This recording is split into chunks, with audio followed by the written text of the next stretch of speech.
Alderman Brendan Reilly, thank you so much for being here today. Appreciate it. Let's just start out with your opponent. Does Toni Prewinkle have a point when she says of her tenure, for 15 years we haven't raised property taxes, we've had a balanced budget. I think that's a great record. How does that sit in your ear? You know, that's a nice soundbite, but when you really pull back the cover on her record, there's a lot more there. People forget that when she campaigned for county board president, she won that race in part because she promised she was going to repeal the county sales tax. And within a few months, she went and actually reimposed that sales tax, a 1% sales tax that drove our regional sales tax to be the highest in the country. And so that's on her record. People also forget that she was the one who brought us the soda tax and was the tie-breaking vote to impose it. And it was so horribly unpopular, months later, the county board was forced to repeal it. So she's not got the cleanest record when it comes to taxes in general. But the bigger problem there is that we have this horrible technology contract at Cook County that she ushered in, and she and her Bureau of Technologies, I would argue, have totally mismanaged. And the ensuing chaos that's come from that is, I think, major damage, especially in the suburbs, to municipalities and school districts that are waiting on revenues that were collected months late because they didn't get the tax bills out on time. That's entirely on Toni Prewinkle. And the sad news here is that school districts have had to take out payday loan style bridge loans to cover the operating costs while they wait for this money from county to the tune of $120 million. And in the city of Chicago, CPS is paying $230,000 a day in interest. That's money that could be spent in the classrooms to educate our kids. So I'd argue her mismanagement of the technology upgrades at Cook County amounts to, essentially, a new property tax increase. All those local taxing districts are going to have to go and ask their taxpayers to pay the freight for these loans they had to take out.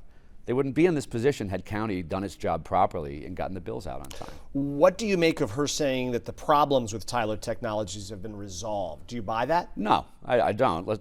Where's the transparency? There's been very little transparency throughout the course of this contract. That was supposed to be a 3-year, $30 million contract to get this upgrade done. That was 11 years ago. All these years later, the bills came out over 4 months late. So telling us to trust her now, that's a really big leap. I guess we'll find out in April, but it's been an absolute disaster, and unfortunately the taxpayers are holding the bill. You've been on city council for almost 20 years, where $1 billion annual budget deficits are becoming par for the course. Does that sit partially at your feet? No, I mean, look, I've voted against more city budgets than I've supported.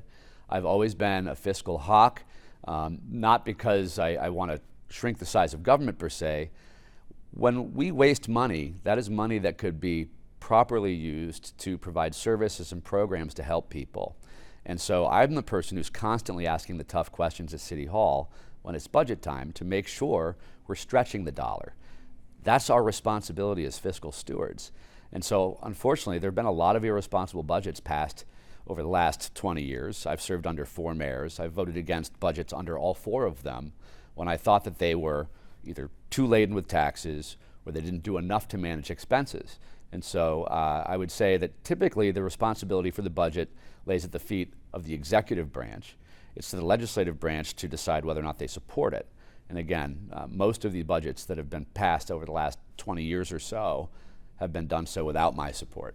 You're asking voters to give you the green light to move from a legislative body to an executive office. What experience do you have in that front? Look, you know, I do have experience as an executive in the private sector at AT&T, managing thousands of direct reports across the country.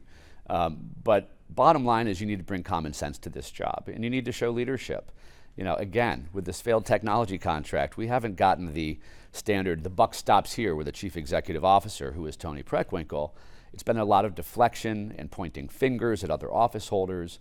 That's not leadership, and I think that's what's sorely needed at Cook County right now, especially when we know Donald Trump is coming for us because we're a blue county.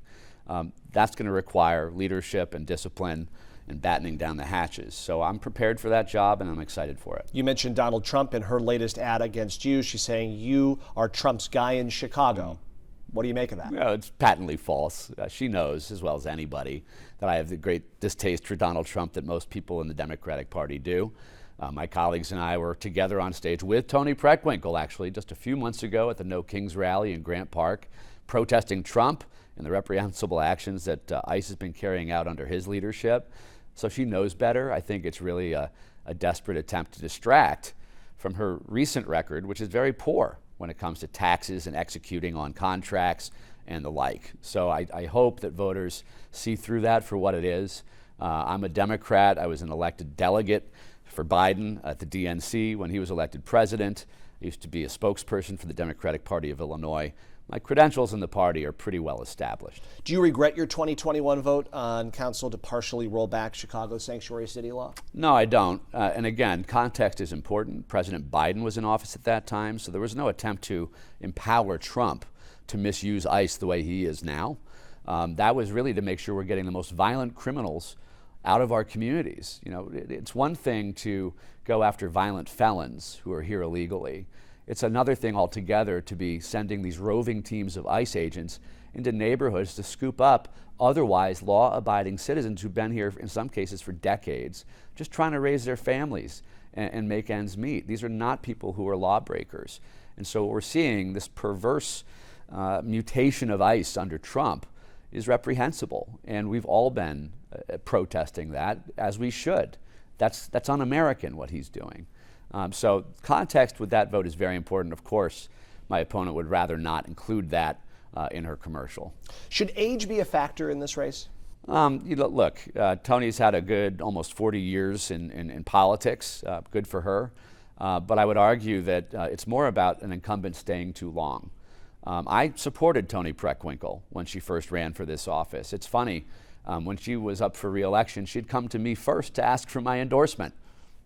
Then we had some difference of opinion over public safety issues and her state's attorney, and that's where we stopped really working together.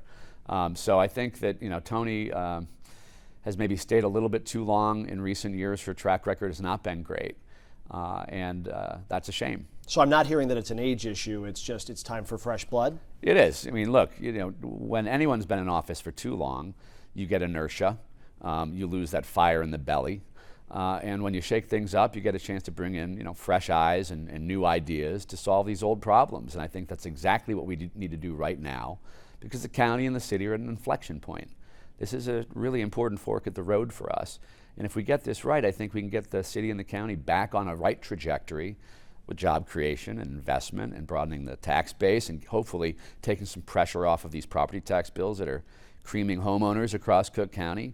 But that requires, again, new leadership, new ideas, a new regime. You talked about sort of the divergence of her coming to you versus not coming to you when it came to Kim Foxx. To what degree is Toni Prewinkle a kingmaker, and what has the net effect of that been? It's interesting. When Toni first ran for this job, she was running against the Democratic machine. And what we've seen several years later is that she actually morphed into essentially the new boss of the machine. And I think it shows. Her tactics and her rhetoric, frankly, do feel an awful lot like machine boss style politics. Does she anoint people? Did she anoint Kim Foxx? Did she anoint Brendan Reilly? Mayor Brandon Johnson. Sorry. Well, she elevated them for sure. I mean, Kim Foxx was her chief of staff at Cook County for years, and Toni decided that Kim should be the next state's attorney, and that's exactly what happened. And with Brandon Johnson, he was plucked from political obscurity as a CTU lobbyist, and she put him on the county board where she mentored him. And then when he ran for mayor in the runoff, she supported him for that too. So she did bring us, in my view, two failures, recent failures in politics here in Chicago and Cook County. And now, as she's running for re-election, she's trying her best to distance herself from those bad decisions. How is the SAFE-T Act working, in your opinion? Not great. There are changes that are needed there. I think that no cash bail makes a lot of sense for nonviolent offenders. We should not have people who have been shoplifting or committing small crimes that don't hurt people sitting in the county jail. That's wrong. So in that regard, I support the SAFE-T Act. However, the judges are poorly administering the other piece of that when it comes to violent offenders and repeat offenders.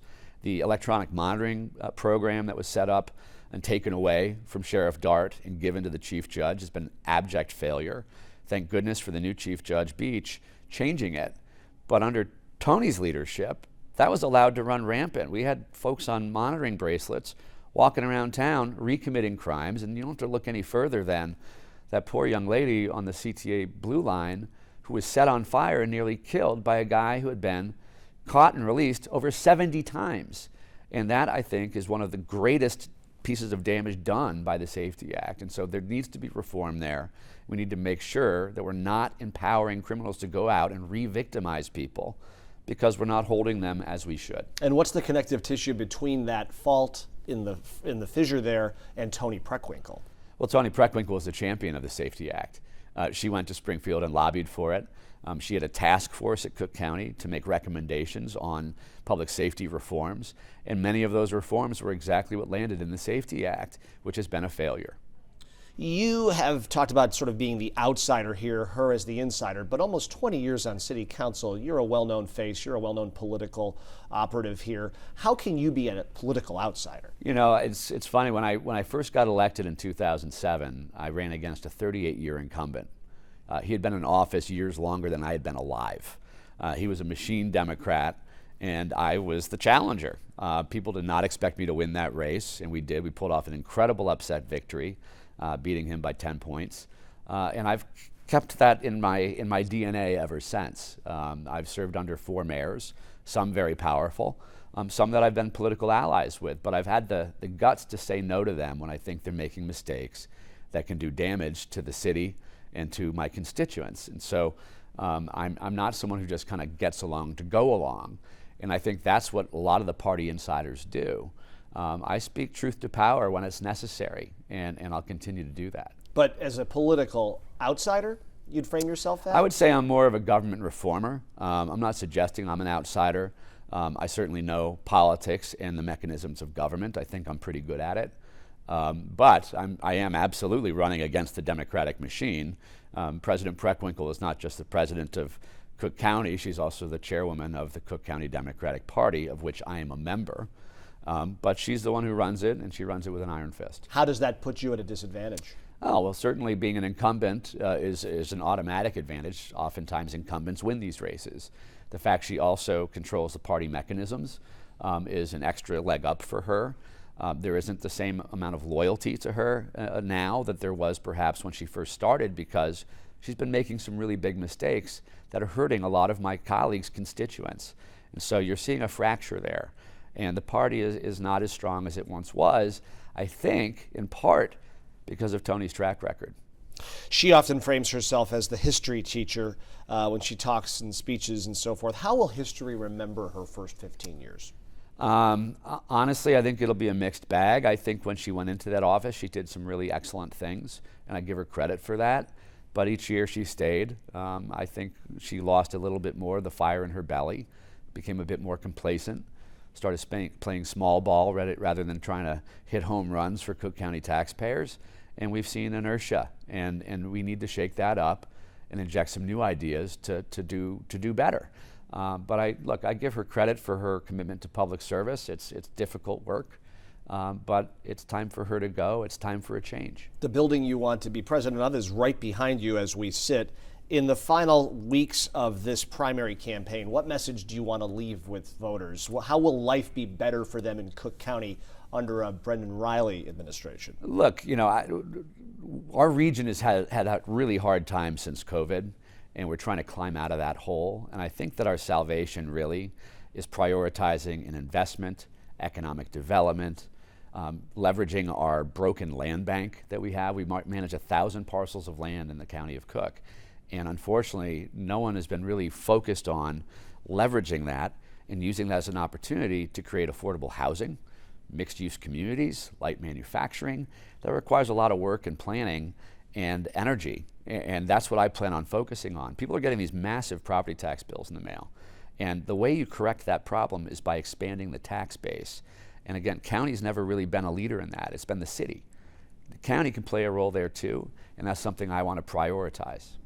42nd Ward Alderman Brendan Reilly, thanks for your time today. Thank you.